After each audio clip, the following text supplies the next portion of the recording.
I hear those sleigh bells ring. I love it. We did a Christmas Carol one year.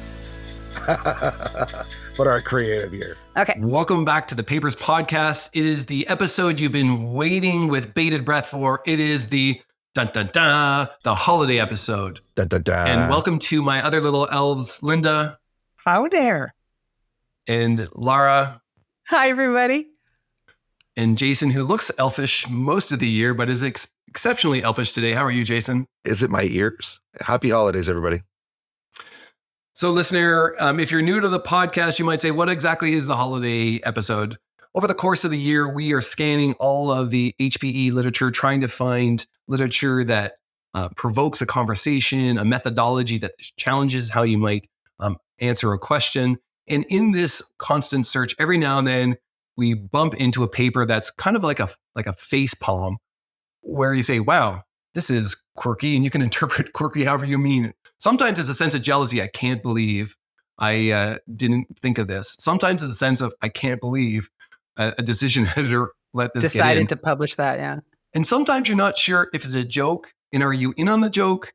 Are the authors in on the joke or not? You know, some journals have special holiday issues where they let a little bit of tongue-in-cheek happen, but not all of these papers you're going to hear today are in that holiday issue. This is our version of, wow, I can't believe this got into the literature. So without any further ado, let's turn to our elf-in-chief, Dr. Frank. What do you have for us this year? Just for that, I'm going to shake the bells again.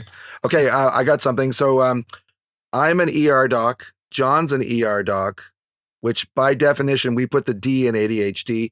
Linda's an honorary ER doc because she's an internist who lives in the ER.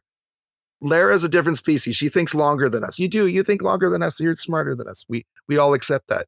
So this is for all the people with short attention spans. I have a short attention span paper. The question is it legit to watch all videos at 2 times speed? So my paper is the effect of watching lecture videos at 2 times speed on memory retention performance of medical students. An experimental study. This is awesome. This is fantastic. So this is by Kiak et al. This is from, why are you laughing so hard? What did I do? You're on mute. Because I listen to everything at 2.0. So do I. And I have to believe it's okay. It's like, this can't, we can't debunk a myth that I need to exist. Okay, so let me just do, Linda and John, can you just add to that? Do you watch videos at normal speed? I do not watch videos at normal speed. That's how you always sound to me. I'm just saying. I hope nobody listens to the Papers Podcast at 2x. I'll listen to lots of stuff at 2x. I don't watch videos at 2x because it seems kind of funny. But I'm listening to the audiobook of Hawkins, The Universe and Everything, and I have to listen to that at 0.5x because, man, sure. I have no idea what's happening. It's technical. But I do watch videos, most videos, when no one else is around. I'm the only one watching. I do watch them at least 2x. So YouTube, that's what I do. Anyway, so like I say, this is a study. It's in Medical Teacher. It's from 2023, of course, because that's one of our criteria. It is from... I'm trying to remember. It's from the Gazi University in Ankara and also Sultan Qaboos University in Muscat, Oman. So there you go. It's a little bit different than many of our papers. So I just want to mention this, what this group did. So they set it up as, after COVID, all of us had to adjust to online videos, and maybe med students, they have a lot of things to watch. Maybe it's okay that they watch videos at 2 times speed. But do they learn less? And they even cite previous literature that show that maybe there's a threshold at 1.5 times your retention is less. So they go through a lot of trouble. This is a randomized controlled trial. They recruited some medical students. They made them watch a video about terminology related to cancer and pathology. I'm sorry, I would watch that at 3 times speed as well. And they randomized them to 1 times versus 2 times speed. And they even made them, they had a video on them so they couldn't cheat and skip ahead or pause. They did an immediate test and a post test a week later, and the results were, dun, dun, dun, dun. Before you read this paper, by the way, John, Linda, Lara, were you expecting the results to be equal or worse? What were you expecting? I thought because it'd be technical that it would get worse. I'm glad. I won't steal your punchline, so I'm glad to hear the results. Linda? I think they'd be the same. Okay, Lara? I was living in a dream. I need the results to exist in a very specific kind of way. So they said, consistent with the accelerated playback hypothesis, the results were no different. Now, really, the test they gave was just a few MCQs. So there's lots of limitations to this methodology. But the bottom line in this paper was, for all of us who are a little bit short attention span, it's okay to watch your neoplasm videos at 2 times speeds. So there you go, everybody. If you're short attention span, this is the paper for you. So I have to comment on this, Jason. There's a couple of points that I took out of this paper. They do say students save time in their dense curricula. So more importantly, as a curriculum designer, that means we can double the amount being taught in the same amount of time to avoid curriculomegaly. The other thing that they mention is that some students consider live lectures inefficient because they're impossible to watch at double speed. Well, this is clearly an issue for faculty development. We just have to train our faculty to talk faster. And the third and last point I'd like to make about this is it's kind of scary. The scary part in the results is they remembered less than half, whether it was fast or slow. So to me, that's of more concern than the speed of the video. I rest my case.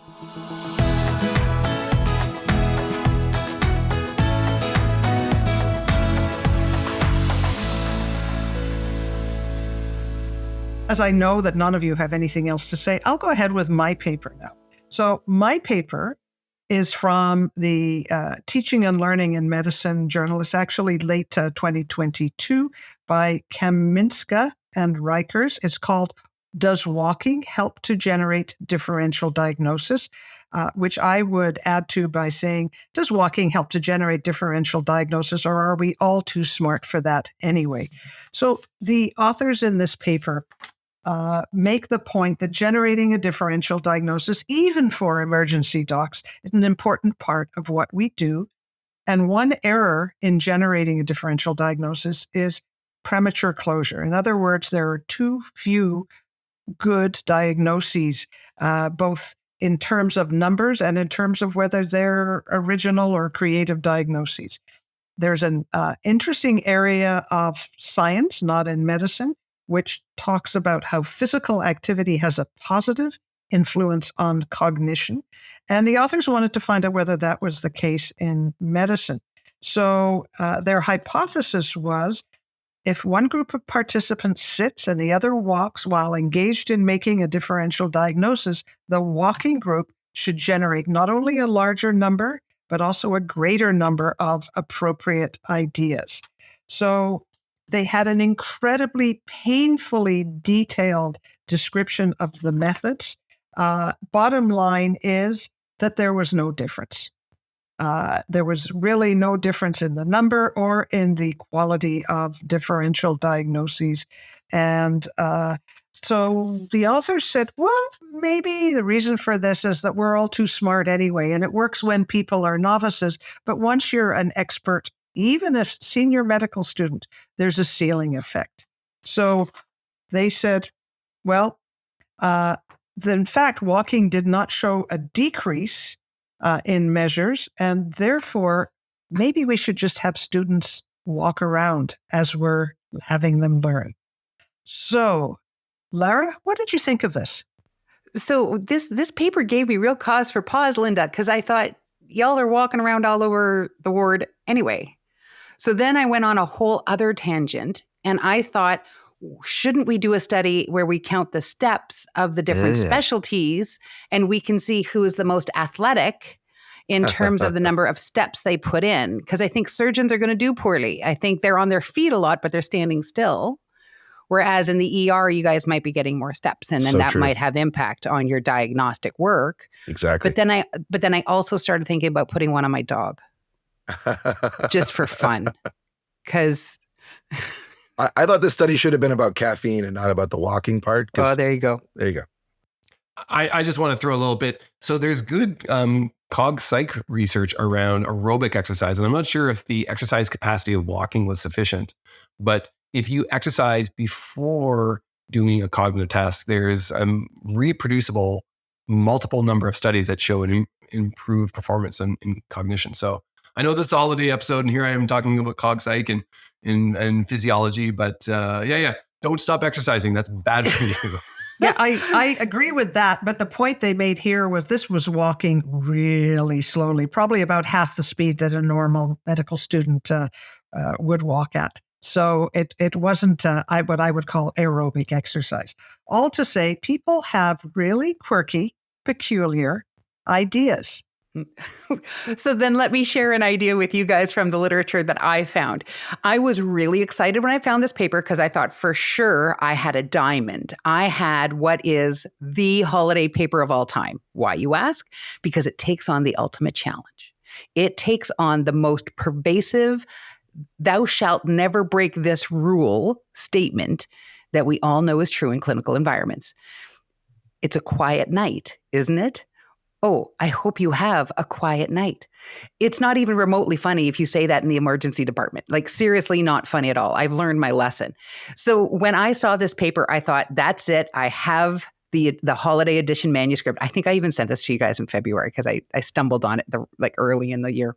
It's written by Umar and Jane. It's who are from Indonesia and Latvia, respectively. It's in the Annals of Medicine and Surgery, 2022, and the paper is entitled "Debunking the Myth of Using Quiet in Clinical Departments: An Integrative Overview of Available Literature." So here it is. Once and for all, we're going to know the answer. Can you ever use the word quiet in a clinical department?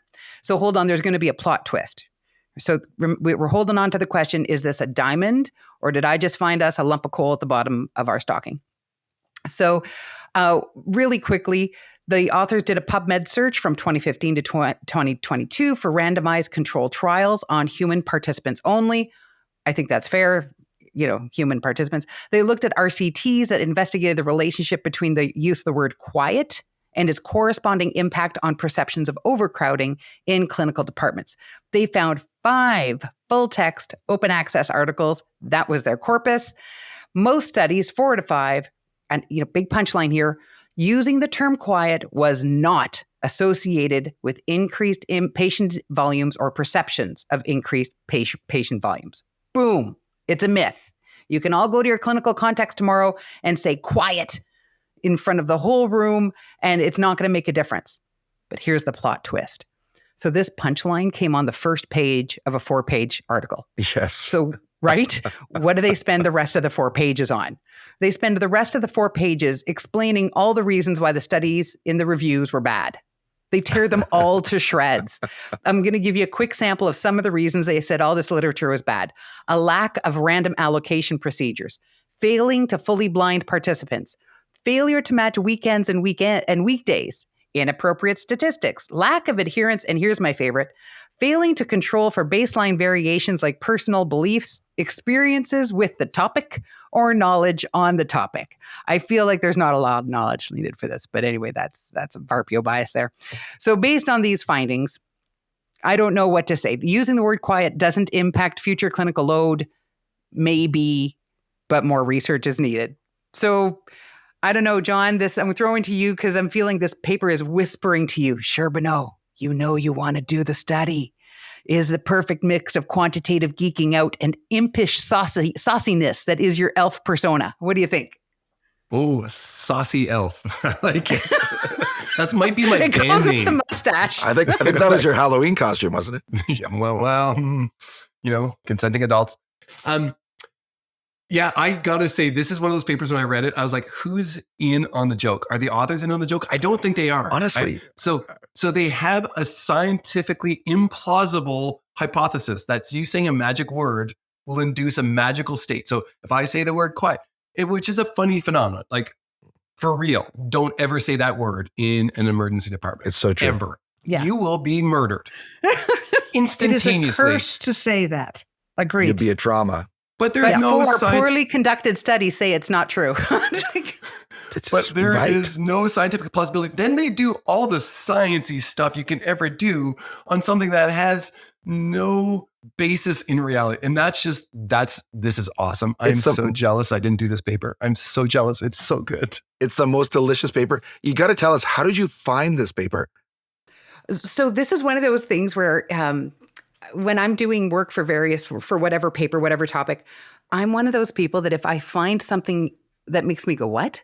In a works cited, I click on that. And then next thing you know, I'm like 18 clicks down into a rabbit hole of I don't know how I got here. In fact, this paper isn't in PubMed. Like you have to do a little bit of work to find this paper.